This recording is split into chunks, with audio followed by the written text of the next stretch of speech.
We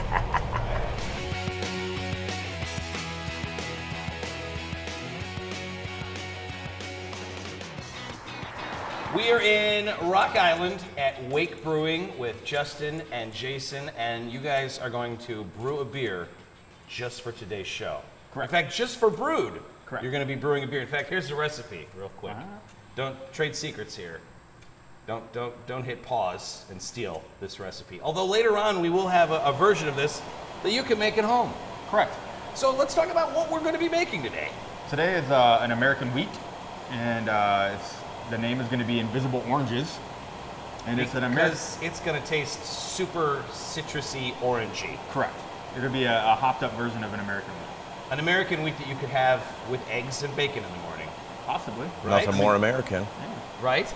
Beer, eggs, and bacon. They handed me the recipe and said, well, what do you think looking at this? And I did this. I said, no, this checks out. I have no idea what most of this means.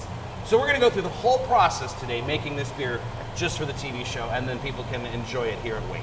You're making the beer. I'm making the beer. Yeah. What? All right. It's going to be I got this.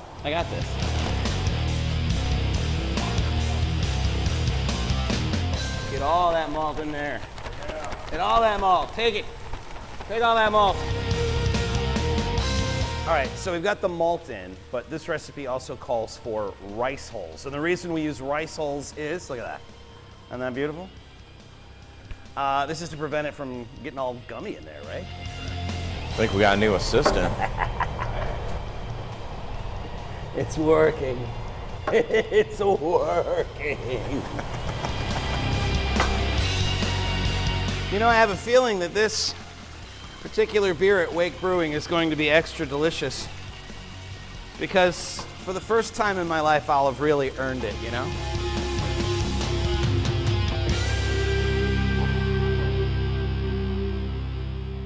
We've done the mash, and that means we get what we call a shift beer, although I think shift beers are supposed to be after the shift.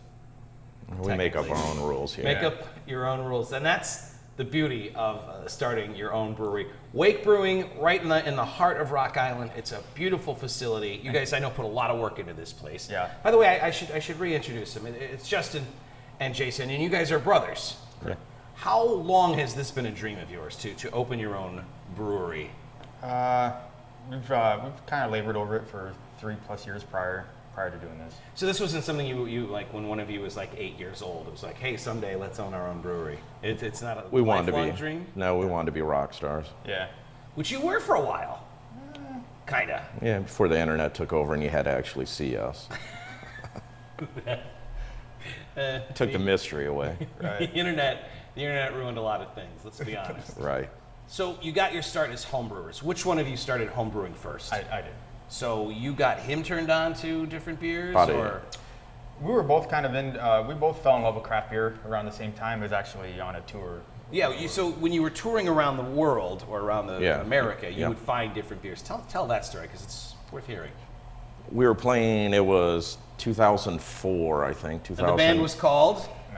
Driver of the Year. Driver of the Year. Multiple Cat. Multiple Cat. Marble Chorus. So you're touring around the country in those bands? Yeah, and then the exact time was 2004. We were playing Athens Pop Festival, I think 2004. Approximately. Athens Pop Festival. We were not to go on until about 6 p.m. We walked down to a place called the Mellow Mushroom at that time, which I guess now is Iowa City Yeah, there's too. one in Coralville. True story. Yeah, Coralville. Yeah. Walked in, we thought we knew craft beer or import beer at that time was really the rage. Right. Walked in, we're like, oh, can we get a picture of Guinness? And they're like, well, we don't do Guinness, but we have this beer called Grant's Perfect Porter. And it was Burt Grant out of Yakima Valley. It was the first craft beer brewery to ever distribute outside of their state. For something that close to Atlanta be named after Grant and be popular, you know it's good beer. Just saying, those people hold a grudge. Yes, they do. And we tasted it, and we drank 3 pitchers of it before our set. Still played an amazing rock and roll set. But then at that moment, every stop, we were chasing Grant's Perfect Porter. If they didn't have it, they turned us on to a new beer. And all of a sudden, we just became craft beer lovers. I would say You know, it was probably a year or two later, Justin started brewing. I followed about a year after that. Were you trying to recreate Grant's Perfect Porter? Was that the first mission? Just of the good homebrew? beer. Yeah. Yeah. Can we get a beer that tastes like Grant's Perfect Porter here at Wake Brewing? Yeah.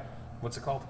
Tales of Brave Ulysses. I love it. And that's the one that you have. Yeah. Okay, so that's close to what you had in that we It's an remember. homage. Yeah. an homage. Yeah. Right, we don't get any legal trouble here. Yeah. No, it's not even that, but No, it's totally it's that. totally It totally is that. totally legal. So you fall in love with craft beer, touring as musicians, you decide to try and do it yourself. What are the similarities between music and craft beer? Like what instruments do you guys play? I was drums. I played guitar and keyboard and sang. Are there any similarities to music and craft beer? Well, I feel like you try to express your art to the public in a way of, you know, Yeah, creativity, tightening your technique, you know, same concept, you know, tightening your beer technique, your brewing process, getting it dialed in, just like, you know, for me as a drummer and timing all the time, as I was trying to just rudiments, get it dialed in, practice. So you find that, I mean, that background kind of helps you with this? I mean, we were already drunks, so. Right on. So, all right, I want to get to eventually opening the brewery, and we will get there, I promise. So, you tour the world, you fall in love with craft beer, you start making your own beer, and then you think at some point, hey, maybe we could do this and offer it up to the public. Started seeing a climate where, you know, a place like Portland, Oregon has over 138 different breweries. Looking at the Quad Cities at the time we started moving this, there were like 6. No, not even. Maybe not even. Yeah, it was like 4 or 5, somewhere there. Let's go ahead and argue now. That's what we do. They're like this all the time, even when the cameras aren't rolling, people. Right.